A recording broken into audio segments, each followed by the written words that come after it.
debates, no speculation, just the info you need. That's your KBLA Sports Minute. I'm Ray Richardson on KBLA Talk 1580.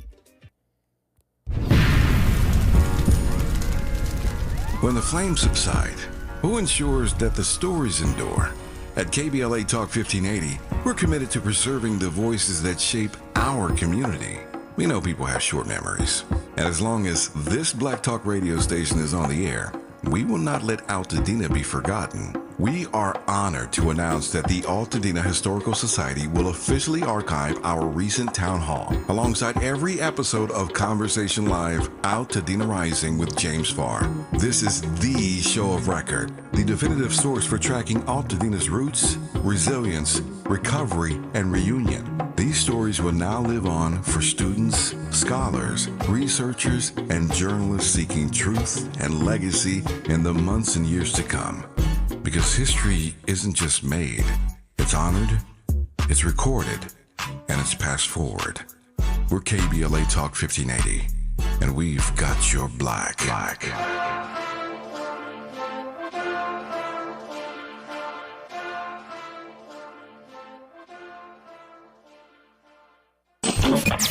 Thanks for starting your morning off with a voice that speaks truth to power and the powerless, getting to the heart of what matters most in our community. This is where authentic conversation meets real action. From breaking news and politics to culture and community solutions, this is where you hear perspectives you won't hear anywhere else. This is where we come together, get informed, and make change happen. You're inside First Things First with Dominique DiPrima on KBLA Talk 1580. Good morning, sunshine. You make my day.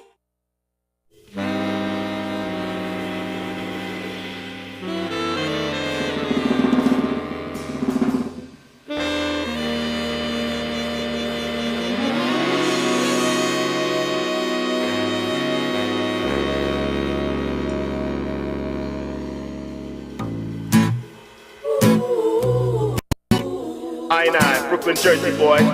Big up. We can change the jar up the far ride. Everlasting, ever faithful, ever sure. Yeah, man, me feeling irie. Enough respect to dreads everywhere, worldwide. Jesus for Malcolm X, my hero. When I found Malcolm X.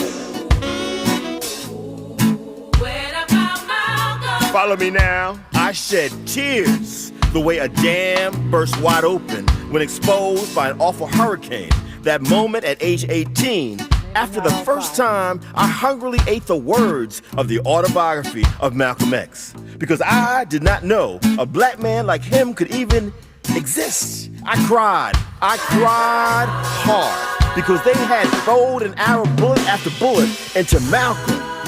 The way hunters murder a defenseless lion or deer. He was both a lion and a deer. A lion undaunted by America's naked jungles. A deer forever thirsty about what is underneath the there they bamboozled us into believing was freedom.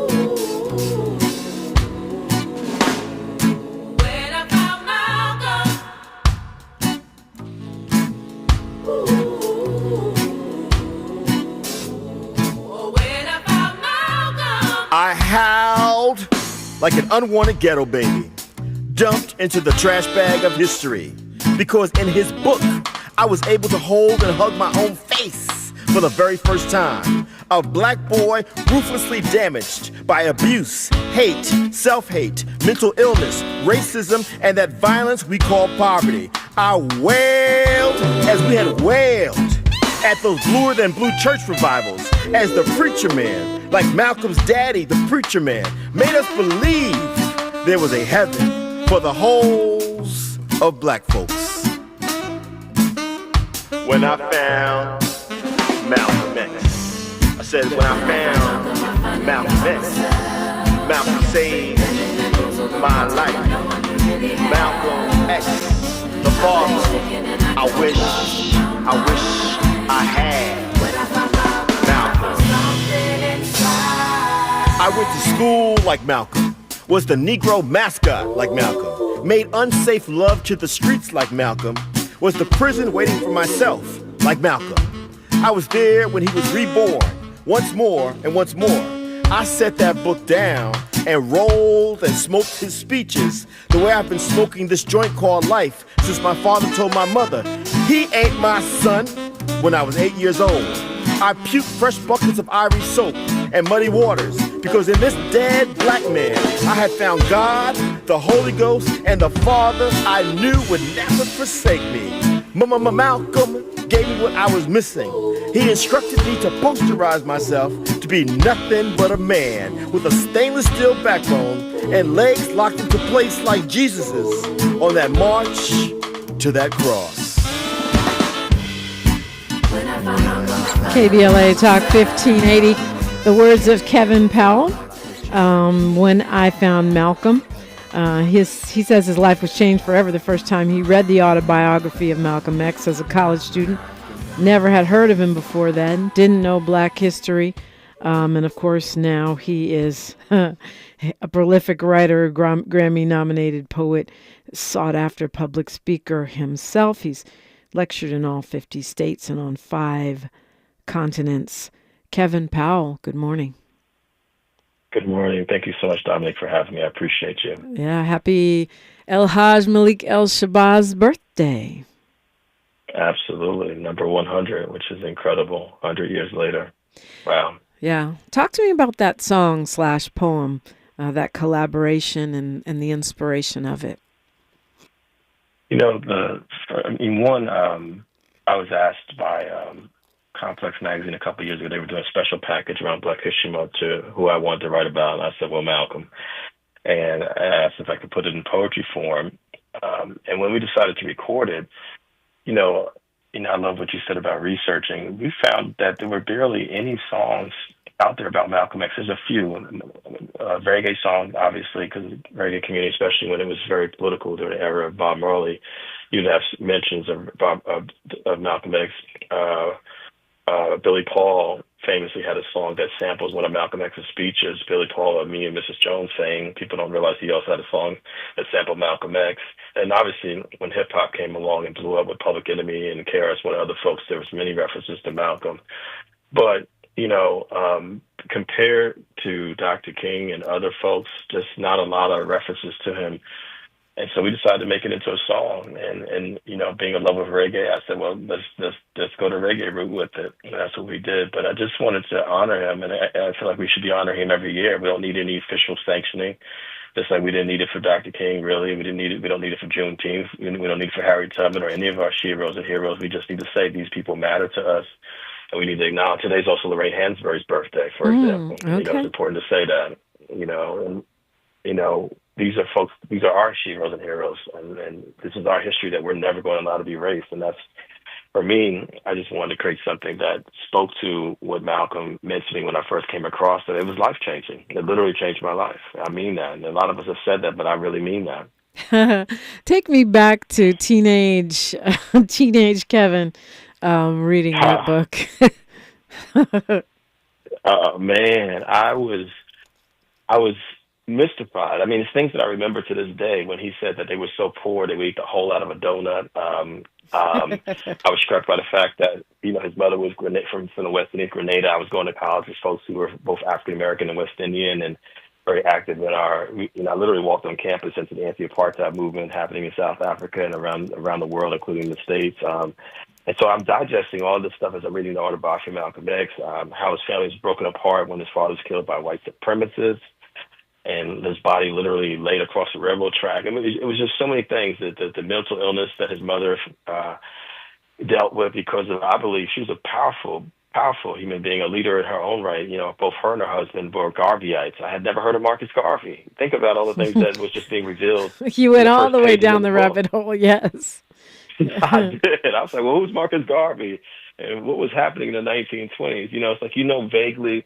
And I just, like my wife, she grew up in a family where, just like you did, where you're very aware of all of it, which is a blessing. It's such a blessing But there's so many of us that were profoundly self-hating like myself and really had no clue, and my mother did the best that she could, but she relied completely on the school system to educate me. And technically I was a strong student, but, in terms of self-love and knowledge of our history, it was absent completely.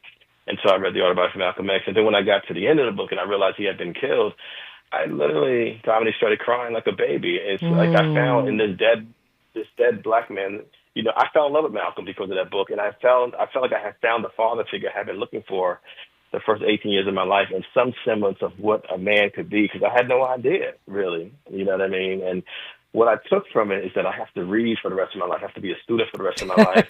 It was at 18 that I said I'm going to be an activist and I'm going to be a writer, and that's what I've been doing. I was like, I want to have the same kind of passion that this man has. I never got to meet him, but I listened to his speeches. My favorite speech to this day is Message to the Grassroots, where he talks about house Negroes versus field Negroes. I mean, he does this whole critique of capitalism and the class divide without even using the terminology, just by breaking down what it was like on those plantations. I mean, just Malcolm was brilliant. He was funny. He was a comedian. He had mad jokes, but he was fearless, and he really was. And he wasn't perfect. None of us are perfect, but I also admired that he constantly was changing right to the end of his life. And so those are the things at 18, I can't even articulate what it felt. It felt like something went through my entire being after I finished that book. That's what it was. Yeah, and it's funny you say that because, yes, I grew up with a family of activists, my mom and my dad and all their friends too.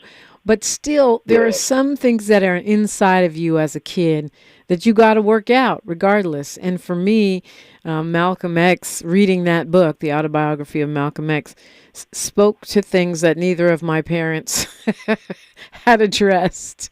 Or maybe I couldn't hear it from them. I don't know. Whatever it was, what is my place in this movement? Do I belong here? How do I fit in as a black person with a white mama? And though he didn't address that explicitly, implicitly it was there, and it was enough for me to say, okay, I'm ready. I'm ready to suit up and show up for the rest of my life. And that was a really, it's interesting to hear you say that, because it was a similar effect that book had for me, even as the child of constant and relentless activists. Well, it's an interesting experience. I mean, I know so many children of the movement, as we call y'all, and it's a profound experience to be inside of it. But I do think that sometimes you have to find your own path outside of the family, because there's so many things there that, may not make sense sometimes. And it's like, I think that even Malcolm was a child of the movement. His parents were garbage, as we said, and he had to find his own way. And it took 7 years of jail and on the streets and everything, and then being introduced to the Nation of Islam, as he talks about, was the seed that was planted, and just blossomed from there. But when you think about it, it was always there. It just had to take a different form, and I think that's the case with a lot of folks. And I think that I'm glad you brought up that point, because Malcolm's mother was half black and half white. His father was a black man from Georgia. And so there was issues of colorism that they talked about. His mother dealt with within the family, and how he talks about, making sure that he didn't have a sense of superiority because he was the lightest of all the children. And, there's a lot of things there. There's a lot of things there that can be unpacked. And I literally read the autobiography like people read the Bible, the Torah, or the Quran every few years. I read it every few years. I should probably go back and read it. I haven't read it in a very long time. But to your point about the critique of capitalism, what the famous quote, "You show me a capitalist and I'll show you a bloodsucker." Well, it certainly resonates today. We're talking with Kevin Powell. It is the birthday of Malcolm X. It was the heavenly 100th, by the way. And you're listening to KBLA Talk 1580. Say the quiet part out loud. KBLA Talk 1580. 1 2 1 2 1 2 1 2. You ready? Somebody make some noise in this joint. KBLA Talk 1580 celebrates its 4th anniversary this year on Juneteenth. Here we go again. Holla. Hard to believe 4 years has gone by so fast. Oh my God. But here we are, still standing, still loving and serving our people as best we can. Yeah, that's what I'm talking about. To celebrate our 4th anniversary, we have 4 big events, and you're invited to all of them. She got a lot to say. Let's do this. Let's get it on. On Wednesday, June 18th, we go live on C-SPAN for the second consecutive year with our Climate Justice plus Black Health Symposium. Tavis Smiley will moderate an all-star panel of thinkers and influencers as we continue our vitally important climate justice work. Hey, Tavis Smiley, talk about. On Thursday, June 19th, you're invited to join us as we celebrate Juneteenth and our 4th anniversary. There will be plenty of food, fun, great music, good vibes, and all of your favorite KBLA Talk 1580 hosts will be there. Yeah, man. Flip the beat. On Saturday, June 21st, there are 2 big events you're invited to attend. I can't wait to hear it. This year, KBLA Talk 1580 continues its annual partnership with the Empowerment Congress for a community celebration and dialogue to educate, engage, and empower. This year's theme is resilience in the face of chaos. Can't wait to see what's up next. Y'all ain't ready for this. And new this year is our State of Black Women in Los Angeles Symposium, moderated by Dominique DiPrima, with a luncheon to follow. Dominique will be leading a dialogue with some of the most impactful Black women leaders in Los Angeles, and you're invited to join. This is it. All of these events are free, but seating is limited, so you must register in advance at our KBLA1580.com website, where you can find all the details you need about each event. Check it out. It's our 4th anniversary, and we would love to celebrate it with you. I love you guys so much. There's nothing you can do about it. We're KBLA Talk 1580. The only black talk radio station west of the Mississippi. Thank you for having our black. Happy anniversary, KBLA. We love you. Love you.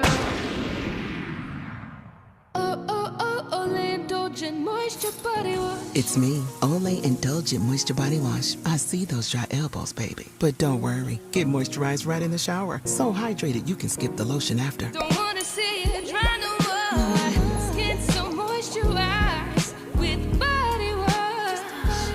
Look at you now, no more dry skin. Your skin gets the moisture it craves with Olay Indulgent Moisture Body Wash. Thanks for waking up with Dominique DiPrima on KBLA Talk 1580. We are African, and we happen to be in America. We're not American.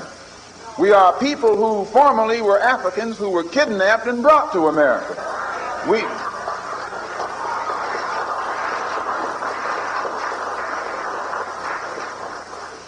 Our forefathers weren't the Pilgrims. We didn't land on Plymouth Rock. The rock was landed on us.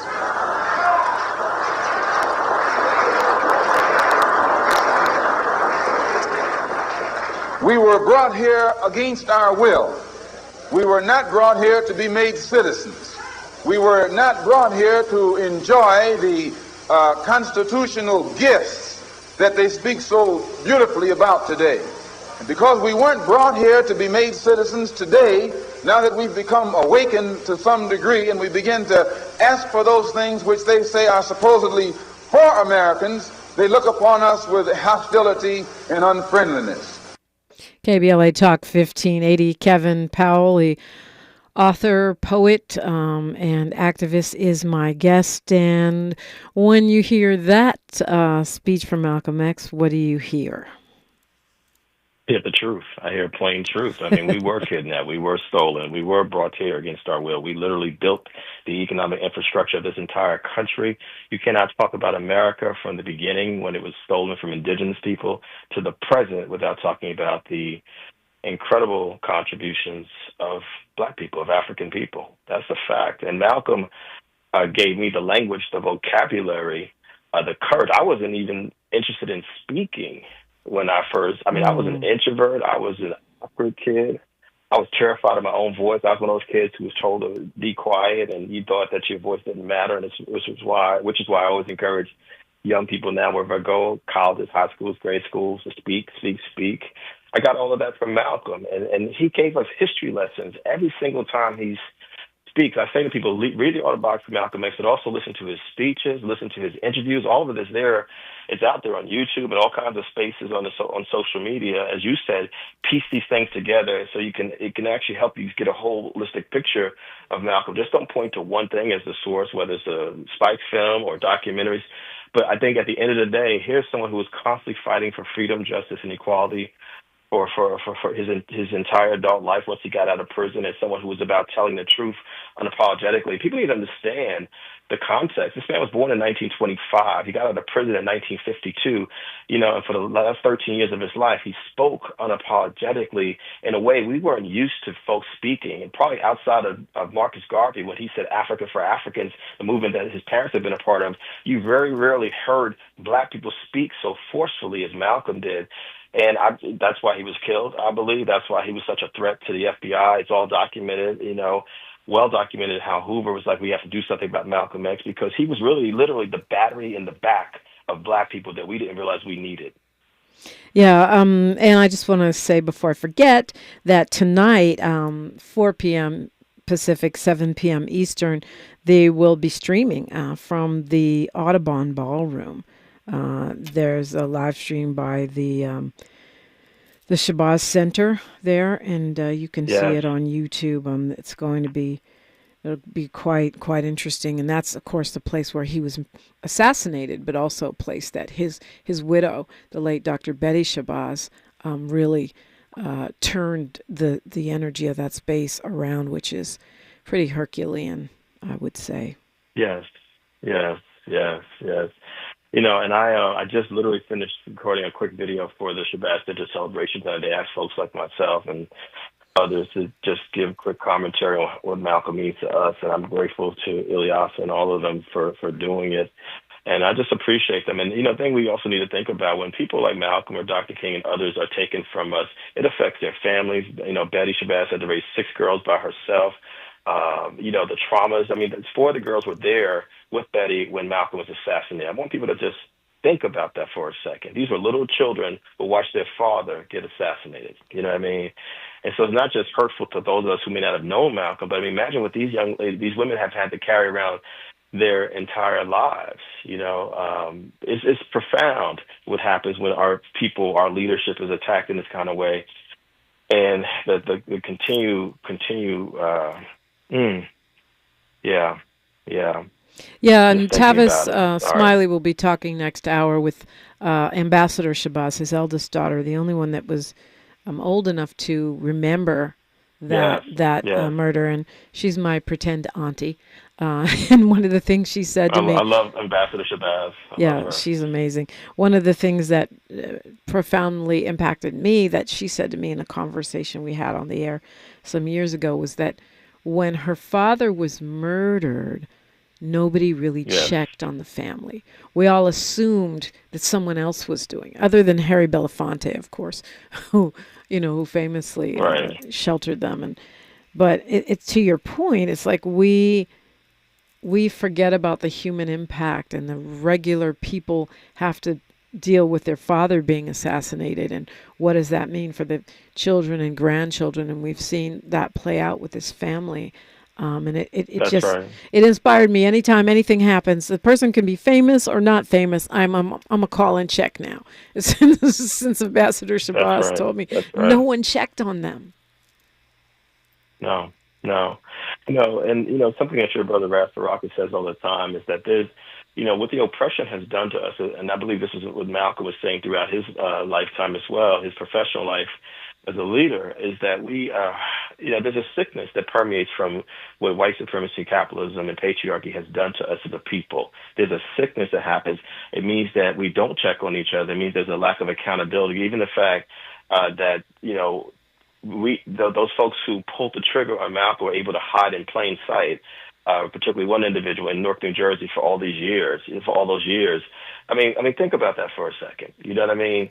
It's like, you as a Black person, I remember when I realized that it was Black people, Black men who were hired, to pull the trigger and unload all those bullets on Malcolm X. You know what I mean? What kind of self-hatred, what kind of sickness, what kind of jealousy, envy, greed, is inside of you that you could do something like that. And as we listen to things happening like the Diddy trial and all the testimonies that were coming from Cassie, and seeing all the ugliness, the violence that was being directed toward her over the last few days, the same kind of violence that we heard when Megan Thee Stallion was going through her thing. I'm saying, Black people, what Malcolm was trying to say to us is that we have to figure out how to get well for ourselves.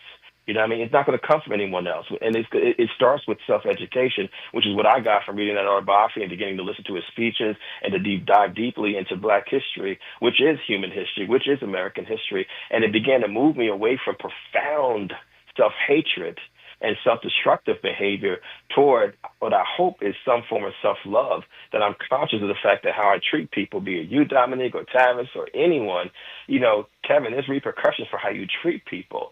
And you need to think about that. And I think that, when I've also spoken with the ambassador, I've spoken with Ilyasa, and it hurts me to know how they were disregarded. Like, well, no big deal. It hurts me when I hear people say, out of Newark, where I used to live. I'm from Jersey originally, as you know, and people saying, just, don't. That's in the past. Don't worry about those folks who, that's about who pulled the trigger. I'm like, that's insanity, as Ras would say. That's insanity to say something like that. Yeah, I mean, and when we come forward after News, Traffic, and Sports, we'll talk more about this, because you wrote a whole article on the Spike Lee film and its impact, and how Spike is celebrating this anniversary in his film. But one of the critiques that, my dad Mary Baraka consistently had of the film and Spike, and other scholars too, is that we were also satisfied to just say it was the Nation of Islam that murdered him and leave it there, and not investigate what we know was a much broader plot to take him down than is widely or popularly known or reported. I agree. I thought we were taking a break. I'm so sorry. Oh, well, we have a minute. I left you a minute here. You had 60 seconds. Okay. No, I agree with you. It's several forces at play. It's the FBI, it's the federal government, it's the New York Police Department, and there's members, folks who are Black Muslims, all, and it's a level of cooperation with each other. Think about this. This is all for one man. This is all for one person. What kind of a force did Malcolm X represent that he was such a threat to so many different types of people? But we know that J. Edgar Hoover talked about this fear of a Black Messiah type figure who could bring people together. And the fact that Malcolm was moving in a direction, even a month before he was assassinated, there he was in Alabama. Dr. King was in prison, but he said to Coretta Scott King, if there's anything I can do to help. You know what I mean? He said famously, one of his quotes near the end of his life, that, I'm for justice, and anyone that's willing to work with me around justice, I'm willing to work with them. That was a different Malcolm. That was a Malcolm that terrified folks, because he was talking about solidarity building, and I think we need to get into that, because he was also talking about coalitions with all kinds of people, the very Rainbow Coalition that Fred Hampton, Black Panther Party leader in Illinois, was talking about just a few years later. Malcolm was moving in that same direction. Yep. Yeah, I think that's true. It's interesting how when they move to a broader global call for justice, I'm talking about King and Malcolm X, we get to them being a much greater threat in the eyes of certain power structures. Talking with Kevin Powell, we're celebrating the birthday of Malcolm X, and you're invited in always on KBLA Talk 1580. She's reclaiming her time on KBLA Talk 1580. More First Things First with Dominique DiPrima when we come forward. I'm Bree Wood with BIN News Now. The White House expects positive results from President Trump's call with Putin on a Ukraine ceasefire. That's what U.S. Special Envoy Steve Witkoff told ABC's This Week. The president is going to have a successful call with Vladimir Putin. The president is determined to get something done here. President Trump hopes for a productive day following Russia-Ukraine talks in Istanbul that led to their largest prisoner swap in 3 years. 2 sailors are dead and at least 19 injured after a Mexican Navy tall ship struck the Brooklyn Bridge Saturday night. The ship's mast snapped on impact, sending crew members dangling in the rigging. The vessel was in New York for a July 4th celebration preview. And Sean Diddy Combs' sex trafficking trial resumes today in New York. His ex, Cassie Ventura, testified he raped her and forced her into drug-fueled sex parties. The defense pushed back Friday, pointing to texts they say show she was a willing participant. Get BIN News Now on demand 24/7 on the iHeartRadio app. For victims of drunk and drug driving, our grief is unique. But you are not alone. You always have a place at MAD. Call our 24-hour victim helpline at 877-MAD-HELP or visit mad.org. This is The KBLA Sports Minute with Ray Richardson.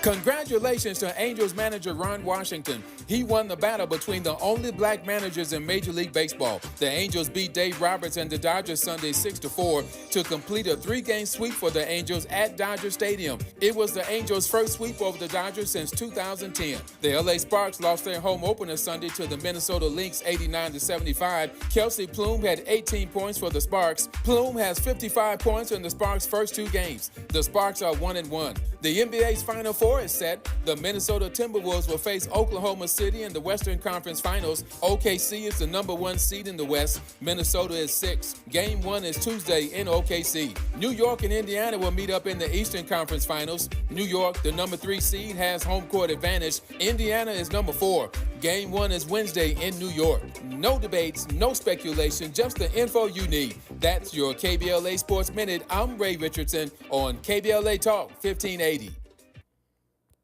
Nearly 7 million Americans aged 65 and older are living with Alzheimer's disease, or AD. But did you know that black adults aged 65 and older are twice as likely as white adults to develop AD? You may be able to reduce your risk by managing conditions like diabetes and high blood pressure, being physically active, eating healthy, and exercising your mind. To learn more about AD, the importance of early diagnosis and intervention, and a potential treatment option, visit treatalzearly.com. That's treatalzearly.com. This message is brought to you by AZI. Imagine every pregnant person in LA County having the support they deserve. A doula on every block.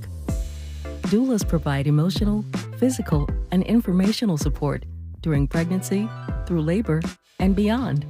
Medi-Cal now covers doula care. That means you can get the support you need or train to support families in your community. The LA County Medi-Cal Doula Hub is here to help. Learn more and get started today at ladoulahub.com. Still getting around to that fix on your car? You got this. On eBay, you'll find millions of parts guaranteed to fit.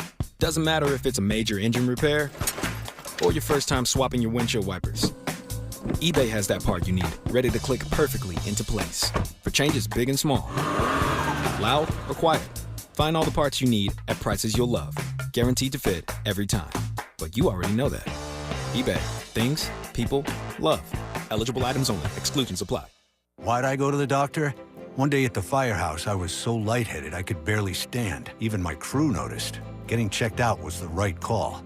Turns out I have atrial fibrillation, which increases the risk of stroke about 5 times. Symptoms like irregular heartbeat, heart racing, chest pain, shortness of breath, fatigue, or lightheadedness can come and go. But if it's AFib, the risk of stroke remains. If you have symptoms, contact a doctor. I'm so glad I did. Visit NoTimeToWait.com, sponsored by Bristol-Myers Squibb and Pfizer. Sometimes an identity threat is a ring of professional hackers. And sometimes it's an overworked accountant who forgot to encrypt their connection while sending bank details. I need a coffee. And you need LifeLock, because your info is in endless places. It only takes one mistake to expose you to identity theft. LifeLock monitors hundreds of millions of data points a second. If your identity is stolen, we'll fix it, guaranteed, or your money back. Save up to 40% your first year with promo code NEWS at LifeLock.com. Terms apply. Sometimes I struggle to get to sleep. My body stopped for the day, but my mind is still running. So I take ZQuil. ZQuil, the world's #1 sleep aid brand, has a range of non-habit-forming products to fit you and your family's needs. Invest in a great night's sleep for the best you tomorrow. I'm awake and ready to take on anything. Better days start with ZQuil nights. Explore our products at ZQuil.com. Use as directed. Keep out of reach of children. Find a righteous rage and don't be afraid to say what you see. We're KBLA Talk 1580. We declare our right on this earth to be a man, to be a human being, to be respected as a human being, to be given the rights of a human being in this society, on this earth, in this day, which we intend to bring into existence by any means necessary. Indeed, we do, as we celebrate the 100th heavenly birthday of El Hajj Malik El-Shabazz, Malcolm X, joined by Kevin Powell. I wanted to quickly remind you that today we will be, there's a sentencing hearing for the USA versus Trevor Kirk. That's the cop who threw down that older African-American woman at the Winco in Lancaster who was convicted, and now the Trump attorney, Bill Asaley, is trying to give that cop the plea deal that he rejected before being convicted. Alex Villanueva, the former sheriff MAGA guy, will probably be there. There'll be dozens of cops and supporters. Remember, they boycotted the bike ride in support of this guy's right to throw black women on the floor, on the cement. And they really want folks to come out today. It's today at the First Courthouse at 350 West 1st Street in L.A. Expected to be, it's at 11 a.m., expected to be packed with MAGA folks who can even have the effect of intimidating judges and, other officials that worked on this case. So it's important, if you can come out, that you do. Kevin, were you about to say something about that, Kevin Powell?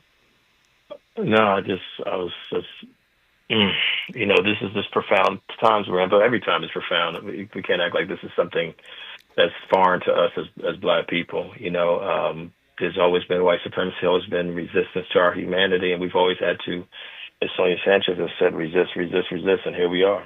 This is what it is. Yeah, I think that's right. I do think the spirit of Malcolm X, his fearlessness is super important right now at this particular moment when people are preemptively surrendering, whether they're universities or elected officials, giving into threats that haven't even been made yet. It's time to channel that fearlessness, show up and be ready to stand for something. That's right. I think, we've gotten so comfortable and so conditioned. I'm talking about the whole country. And it's really striking to me as we've been going around the country, even with our film and having community conversations in all kinds of places there in L.A. We've been in New Hampshire, Oregon. We're heading to Ohio in a couple of weeks. And there's a lot of fear out there. And I mean, folks, for us, we have to trust our ancestral spirits that guide us. There's too many examples of history like Malcolm, like Faneuil Hamer, like Ella Baker. I mean, so many. Just pick one. We could start with Malcolm today. It's his 100th birthday. What was he about? What did he stand for? In the face of all kinds of adversity in his lifetime. And something that I saw Betty Shabazz say right after he was assassinated, that I don't think, she said, I'm paraphrasing, I don't think people are going to realize the impact that he's going to have, far beyond these times. And look at how we're talking about it. All over social media today is Malcolm, images of Malcolm. I checked. I'm like, it's everywhere. It's everywhere. This is incredible. It's somewhere his spirit is in us, that spirit of resistance and not being afraid. And we need more people to do it. And we have to be organized. We have to be organized. We never should forget that Malcolm was an organizer. He helped to build the Nation of Islam into the entity that it became. Yes, it was there already with the Honorable Elijah Muhammad, but he took it to levels they couldn't even imagine. And then he started, at the end of his life, the Organization of Afro-American Unity, based on his trips to Africa, and then also Muslim Mosque Incorporated for folks who were Muslim like himself. So he was always organizing. People need to be clear about that. Yeah, we also, I got a text here from Fahima reminding me that Percy Sutton played a key role during the aftermath of the assassination. Of course, he was a lawyer for Malcolm X and a freedom rider and a civil rights leader himself, and how he stepped in and did help the family as well. I was reflecting on a personal conversation I had with Ambassador Shabazz, which happened on the air, but that's a great point, Fahima. That's right. And, let's remember, very few Black churches wanted to touch Malcolm's funeral, or very few spaces in Harlem wanted to touch his funeral. Very few people wanted to be there. Ozzie Davis gave that amazing eulogy that we still quote to this day about him being our shining Black prince. There are people who are still afraid of Malcolm now. You know what I'm saying? Yeah. He was, he was also murdered 60 years ago this year, and it's his 100th birthday. There are people who still, think about the fact that there's hardly people asking, Kevin, why are you doing these things? Like, I'll be speaking in Newark on Thursday. I'm doing a few things here and there, because I'm like, man, we've got to acknowledge Malcolm. That you can't let this day go by as if this is not significant. They honor John F. Kennedy. They honor other folks. Why can't we honor our sheroes and heroes? You know what I mean? Yeah. Why can't we? Who said we can't? And we will. It's a great point. You wrote an article about Spike Lee in the film, the Malcolm X film, which certainly brought his legacy and his life into the mainstream again when it came out, and had a lasting impact, and just the journey that he had to go through to get it made. what was your takeaway from that conversation with Spike Lee, and where we are with that honoring of him, the film, on this 100th year anniversary? Well, it's interesting. I think one of the most important things the film did, whether people love it or hate it or in the middle of it, is that it drove a ton of people, literally millions of people, to read the autobiography. It led the book to go back out there as a bestseller in all different spaces, Black bookstores, independent bookstores, wherever, New York Times bestseller, all of that. And I think that this anniversary is going to do that again. People certainly, how much I love your father. Mayor Barack was one of my great heroes as well. I would probably not be the writer that I am without your father, people like him. And he had valid criticisms, which I understand, because it's like, what presentation of Malcolm are we going to get? Particularly, I think part of the challenge with our, whether it's mainstream Hollywood or independent films, but usually we're talking about mainstream Hollywood. Think about the fact we have not had another Malcolm X film since, and that's 33 years ago. I don't know when we'll have one again. And Spike even said to me, I don't know if this film could even get made now. Think about the climate that we're in. Part of it is folks, the resources not being there, part of it people not wanting to touch it, it barely got made then, right? He ran out of money, and he had to call in Oprah and some other folks to get the rest of the budget. I think Magic Johnson was one of those. So I know that wasn't easy to do. And I think we may have had 10 Martin Luther King films since the last Malcolm X movie. It's easier to get support for Dr. King because it's easier to manipulate his message. Malcolm was harder. Malcolm is much harder because, King became the radical king in the last 3 years of his life. I believe it started when he came to Watts after the Watts Rebellion, or in the middle of the Watts Rebellion, when he came out there and he saw the responses of the community, and that began to radicalize him around economic justice and police brutality in a very different kind of way. And we know what that led him to, his opposition to the Vietnam War, et cetera. Malcolm has never been that easy to shape him into something because Malcolm was very consistent. He was self-proclaimed angriest man in America, and he had every right. Why would we not be angry? Like James Baldwin, his contemporary, said, why would we not be angry at this level of oppression? But I think, for me, with the Newsweek piece specifically, if I can come back to that for a second, it was a way to make sure that people who would not be paying attention to Malcolm's centennial would pay attention. And I've been struck by the reactions from all kinds of people, because I think it's really, it's the Underground Railroad. I don't know how to say it. Sometimes we have to move in spaces to make sure certain messages get out there. That's all I can really say about that. I know what my objective was. I can't say, that this Malcolm X film was perfect.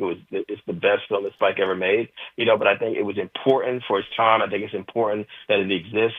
But I also say to people, okay, now, like Spike himself says, go read the autobiography, go listen to the speeches. Here's other books to read. Here's books to read beyond the autobiography. And I think that's what I take from it. And I definitely understood your father's critique because he was concerned about stereotypes. He was concerned about what you said, which is, the emphasis on the Nation of Islam. What about the bigger forces at play? There are things that are missing from the film where as I was talking earlier, Yuri Kochiyama, the late, great Japanese-American activist who was a peer of Malcolm, in some ways a mentor of Malcolm around his moving toward racial solidarity with other groups of people, she cradled his head on that stage, as he was dying, and she's not in the film at all.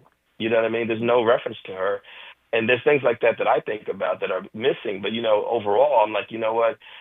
I just want people to do their own independent research on Malcolm. Whatever your entry point might have been the film, for some it might have been the book, whatever it is, don't stop there. What are the lessons that you can take from Malcolm's entire life, his entire spirit, and apply to your own? You don't have to be a big-time speaker like he was. You don't have to be a big-time activist, but you've got to do something to strike a blow for freedom on a regular basis. Don't be a coward. Talking with Kevin Powell and you, 800-920-1580. You're listening to Unapologetically Historic KBLA Talk 1580. More of First Things First with Dominique DiPrima when we come forward. Attorney advertising. Prior results do not guarantee future outcomes. Founded in Los Angeles in 1986, litigation powerhouse Quinn Emanuel has deep roots in the Los Angeles community. Since 2007, we have litigated some of the largest fires on the West Coast. We are proud to be the only AmLaw 100 firm in the country to represent wildfire victims, giving affected individuals, families, and businesses the same focus and individualized attention we devote to our Fortune 500 clients. BTI Consulting has repeatedly recognized Quinn Emanuel as among the 4 law firms in-house counsel least likely to oppose in any litigation, and we are often deemed the most feared. And after securing over $80 billion for our clients in various matters firm-wide, we understand why. If you have been affected by the recent wildfires in Altadena and the Palisades and would like to discuss your situation further, please contact wildfire support at QuinnEmanuel.com or call us at 213-443-3050. Quinn Emanuel is proud to sponsor Conversation Live Altadena Rising with James Farr on KBLA Talk 1580. Attorney advertising. Prior results do not guarantee future outcomes. I feel so alone. I'm embarrassed to talk about it. How can I help my kid if I can't help myself? I can't remember when I wasn't stressed. I don't like inside. When you feel overwhelmed by your thoughts and emotions, it's okay to get help. You are not alone. CalHope is here for you with free, safe, and confidential mental health resources for youth, young adults, families, and you. Find support now at calhope.org. My mom has decided to learn to paint, and she's good. My dad's now into creative cuisine, and I've already put on 6 pounds. Learning new things comes with age. My mom? She started forgetting my name and what we're talking about. Forgetting well-known things doesn't. Memory loss may be a sign of Alzheimer's disease. Early detection gives you and your loved one time to plan for the future. Learn the warning signs of Alzheimer's at 10signs.org. Brought to you by the Alzheimer's Association and the Ad Council. KBLA Talk 1580. We've got a lot to talk about. KBLA Talk 1580 reminds you, when we fight, we win. The Youth Justice Coalition is challenging America's addiction to incarceration and discrimination. YJC works to dismantle policies leading to mass incarceration, law enforcement violence, and the school-to-prison pipeline. Their approach? Transformative justice, community intervention, free LA high school, legal defense, and system monitoring. YJC promotes safety without relying on prisons. Their goal? Prevent system contact and help people exit the system through direct action, advocacy, and education. Want to get involved or need help? Call 323-235-4243. That's 323-235-4243. Join YJC in creating change. When we fight, we win. KBLA Talk 1580, your voice for justice. This is a community call to action from KBLA Talk 1580. The conversation continues right now with Dominique DiPrima on First Things First. Talking with author, activist, and poet Kevin Powell. Just looking at the Newsweek article, I can see how you take the lens of the film, the Malcolm X film, and use it to talk about Malcolm on his 100th birthday, but also kind of combine the narrative about Spike Lee. And you were referencing, my father and Spike Lee, Amiri Baraka and Spike Lee's contentious relationship, and how, even before the movie, they didn't agree on much. My dad always felt he was very bougie in his framing of black folks, and not and sort of blamed the working class and the poor for our problems instead of really empathizing and going in. But all that said, I think the existence of the film, and as you referenced, the idea that thousands and thousands of people were driven to the autobiography, and it was certainly an entertaining film. It was a master performance from Spike Lee. I'm still and also from Denzel. Still mad that they didn't get Oscars for that. But the question is, Kevin Powell, with so many books and different portrayals out there, albeit they're not movies, as we were noting, how do we make sure we get the stuff that is helpful and accurate? You talked about having a wide variety of things to read. Famously, for example, my dad and others were on Democracy Now! And different outlets talking about the Manning Marable piece, which seems to try to redefine Malcolm X's whole personality in ways that could be perceived as undermining his legacy. How do we avoid that kind of revisionism and get a true understanding of this man and his work?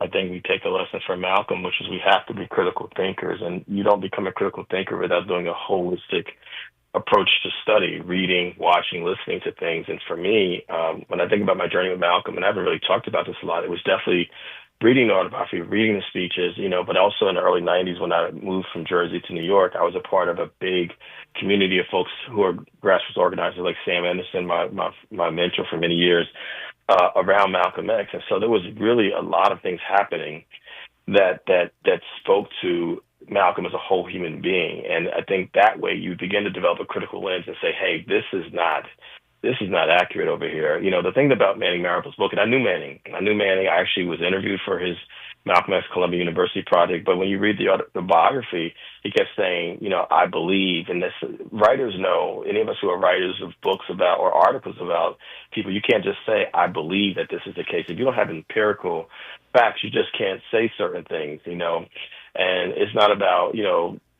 Malcolm's gender identity and that kind of stuff. Whatever he was. Whatever experiences he had. We weren't there for everything.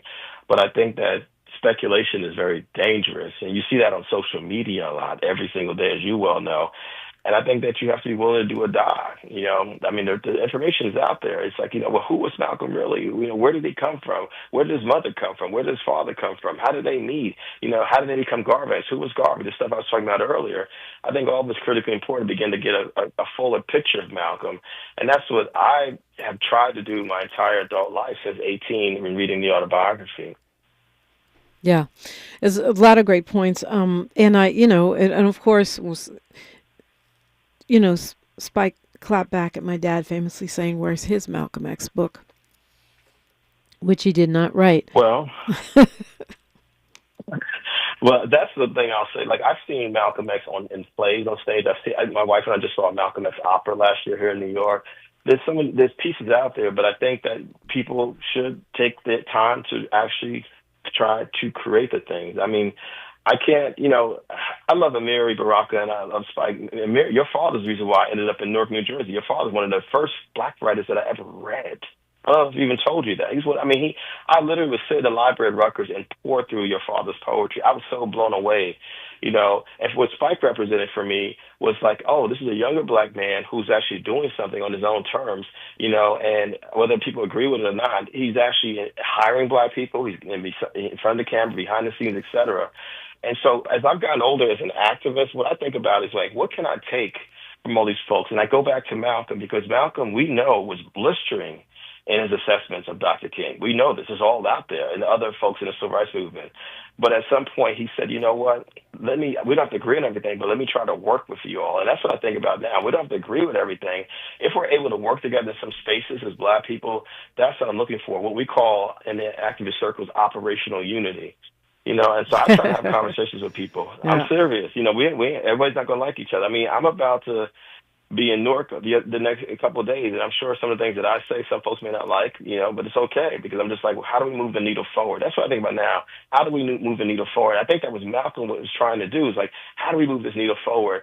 We don't know what his life would have been, but Bell Hooks, my late mentor, another mentor of mine, would say she believes that Malcolm would have moved in the direction of being supportive of black women in all kinds of ways, just because he was so aghast at the accusations around Elijah Muhammad with these underage black girls, And you see that quote that Beyonce used in Lemonade where he talks about black women being the most disrespected beings, which is true, on the planet. You know what I'm saying? And so we believe, and I agree with Bell, that Malcolm is going to go in a lot of interesting directions. And so we who are here have a responsibility not to go backwards, but I believe that my responsibility is to pick up the baton where Malcolm left off at. That's really the legacy if we're serious. But you only can do that if you actually really study Malcolm. Yep. And, to your, one more point on the whole family connection is obviously my sister, Lisa Jones, worked closely with Spike Lee, has credit on several of his pictures.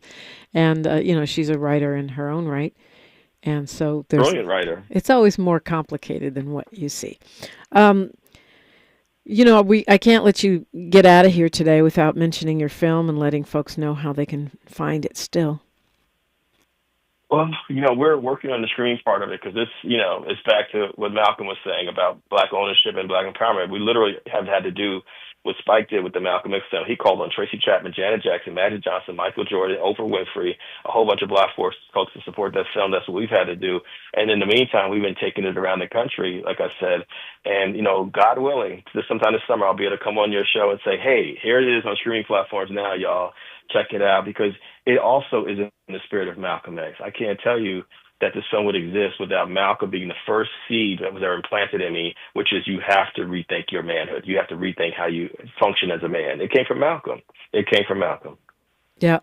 Well, good luck with that. So you're doing the festival circuit, and we'll find it at some point. We'll find it on a streaming platform. I think, yes. When we talk about historical figures like King and Malcolm X, Harriet Tubman, whoever we're talking about, many times it's looking back. And I always want to be in the spirit of Sankofa, which is looking back to go forward, not just looking back stay back or to say we ain't Ish today because we ain't Malcolm. How do you think his history, his political legacy informs today, this moment right now? It needs to, is what I will say. I think that we have, as a people, and I love Black people deeply, unconditionally. Let me make that very clear. But I feel that all the confusion that's happened with the destruction and rerouting of hip-hop, our beloved hip-hop culture, into this industry, which is very different than the culture, what has happened in our communities, everything from gentrification to the nonstop attacks on us, even before MAGA got into the White House again. I think that, it's almost like Malcolm's message in his life has been buried underneath all of this rubbish. And I'm thrilled to see today, and hopefully going forward, this reassessment. People, let me pay attention. Maybe I need to rethink Malcolm. Maybe I need to go back and read the book. Maybe I need to go back and watch the film or watch something. There's plenty of documentaries out there. You ain't got to be stuck on one thing. And I hope that that's the case, because I do think because of how the intensity of the level of oppression now, people are looking for answers. And I'm saying, well, pivot to Malcolm. Indeed. Well, thank you so much for joining us today, Kevin Powell. It's been a great conversation. Really appreciate you. I appreciate you. Thank you so much for having me, as always. Thank you. Yes, indeed. And, of course, your socials, Kevin Powell, everywhere, right? Find him at Kevin Powell. He's everywhere. Of course, you can find me everywhere at diprimaradio, DIPRIMA radio. If you missed our conversations, any of our conversations, find them for free wherever you get your podcasts, or they are chronicled on YouTube at KBLA 1580. Talk to me offline when it's not my time on the mic. You can find me at DiPrima Radio. You can find the station at KBLA 1580. DiPrima Radio is DIPRIMA, and then radio. I'm going to leave you with the Malcolm X quote. There's so many to choose from. He says, "Power never takes a step back, only in the face of more power." And that's why we're about building this power. Tavis Smiley's up next. As I mentioned, he'll be talking with Dr. Ambassador Atala Shabazz about her father's 100th birthday and his legacy. And I understand he'll be talking with my brother once again. Raz Baraka, the mayor of Newark, New Jersey, will also be on. So great show ahead. I'm Dominique DiPrima. Until tomorrow, one love. KBLA 1580 Santa Monica. I'm Bree Wood with BIN News Now. The White House expects positive results from President Trump's call with Putin on a Ukraine ceasefire. That's what U.S. Special Envoy Steve Witkoff told ABC's This Week. The president is going to have a successful call with Vladimir Putin. The president is determined to get something. New York for a July 4th celebration preview. And Sean Diddy Combs' sex trafficking trial resumes today in New York.